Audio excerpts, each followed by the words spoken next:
নমস্কার বন্ধুরা, খবরের প্রথমেই সংবাদের শিরোনাম। রাজ্য জুড়ে ঝড়ো হাওয়ার বৃষ্টির পূর্বাভাস, সতর্কতা জারি করলো আবহাওয়া দপ্তর।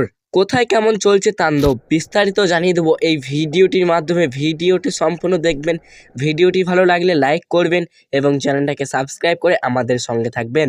সপ্তাহের শুরুতেই দক্ষিণবঙ্গের আবহাওয়া বড়সড় পরিবর্তনের ইঙ্গিত দিল আবহাওয়া দপ্তর। কলকাতা, হাওড়া, হুগলি, ২ চব্বিশ পরগনা ও নদিয়া সহ বিভিন্ন জেলায় ৫০ থেকে ৬০ কিলোমিটার বেগে ঝড়ো হাওয়া, পাশাপাশি বজ্রবিদ্যুৎ সহ বৃষ্টির সম্ভাবনা রয়েছে। বিশেষ করে হুগলি, নদিয়া এবং উত্তর ২৪ পরগনায় বৃষ্টির সতর্কতা জারি করা হয়েছে। পুরুলিয়া, বাঁকুড়া ও মেদিনীপুরেও বৃষ্টির পূর্বাভাস বেশি থাকতে পারে। মঙ্গলবার থেকেই দক্ষিণবঙ্গের জেলাগুলিতে বৃষ্টির তীব্রতা আরও বাড়ার সম্ভাবনা রয়েছে। বজ্রবিদ্যুৎ সহ হালকা থেকে মাঝারি বৃষ্টিপাত পূর্বাভাস দিয়েছে হাওয়া অফিস। অন্যদিকে উত্তরবঙ্গের পাহাড়ি জেলায় যেমন দার্জিলিং, কালিম্পং, আলিপুরদুয়ার ও জলপাইগুড়িতে ভারী বৃষ্টির পাশাপাশি শিলাবৃষ্টির সতর্কতা দেওয়া হয়েছে। এই দুর্যোগপূর্ণ পরিস্থিতির কারণে ইতিমধ্যেই কলকাতার তাপমাত্রা অনেকটাই হ্রাস পেয়েছে। আবহাওয়া দপ্তরের মতে আগামী কয়েকদিন এই অস্থিরতা বজায় থাকলেও সপ্তাহের শেষের দিকে পরিস্থিতি উন্নতি পাবে।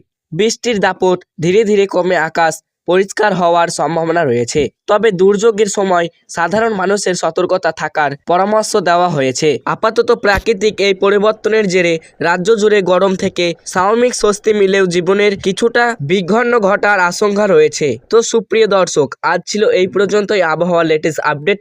ভালো লাগলে লাইক করবেন, চ্যানেলটাকে সাবস্ক্রাইব করে আমাদের সঙ্গে থাকবেন।